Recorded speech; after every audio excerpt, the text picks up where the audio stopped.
So Raviteja గారి పక్కన జిగ్గి గారికి మంచి మాస్ క్యారెక్టర్ పడింది. యాజ్ అ డైరెక్టర్ మీ థాట్ ప్రాసెస్ ఏంటి హీరోయిన్స్ చూస్ చేసుకునేటప్పుడు? And one more thing is, డే వన్నే ఆడియన్స్ అంటే జనరల్గా ఆడియన్స్ చాలా ఇవాల్వ్ అయ్యారు ఇదివరకు కన్నా. ఇప్పుడు చాలా కొంచెం సైలెన్స్ అమ్మా, ఇక్కడ నిల్చిన వాళ్ళందరూ కొంచెం సైలెన్స్. ఆడియన్స్ చాలా ఇవాల్వ్ అయ్యారు ఇదివరకు కన్నా. సో డే వన్నే ఫిక్స్ అయిపోతున్నారు సినిమా ఎలా ఉంది, సినిమా ఎలా ఉందని. అది మీకు ఓకేనా? What's your opinion on this? 100% అండి. సినిమా చూడాలా వద్దా అనేది మన ట్రైలర్ని బట్టి, మన సాంగ్స్ రిలీజ్ ముందే బ్లాక్ బస్టర్ అయ్యి, ఒక సాంగ్ 2 సాంగ్లు కాదు, ఎంటైర్ ఆల్బమ్. జిక్కీ సాంగ్లో లిరిక్స్ కూడా ట్విట్టర్లో పోస్ట్ చేశారు చాలామంది, ఎన్ని రోజులైంది ఇలాంటి లిరిక్స్ విని అని.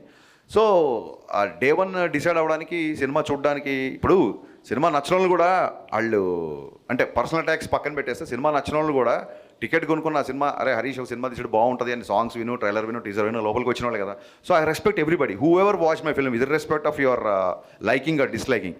I respect all the people who bought the ticket and watched the film, first of all. I have a huge respect on that. So,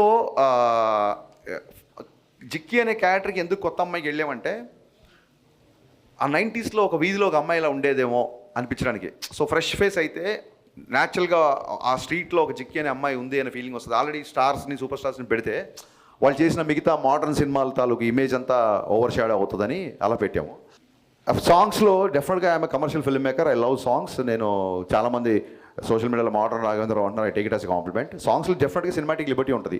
ఒకవేళ ఉమెన్నే ఆబ్జెక్టిఫై చేయాలనుకుంటే, సినిమా అంతా మీరు అబ్జర్వ్ చేస్తే అమ్మాయి లంగావణిలో ఉంటుంది లేదా శారీలో ఉంటుంది తప్ప, ఎక్కడ కూడా టాకీలో తీసిన సీన్స్లో కూడా ఎక్కడ కావాలని చెప్పి, even though young couple are in love, ఎక్కడ కూడా అనవసరపు ఎక్స్పోజింగ్ కానీ అది ఇప్పుడు చేయలేదు.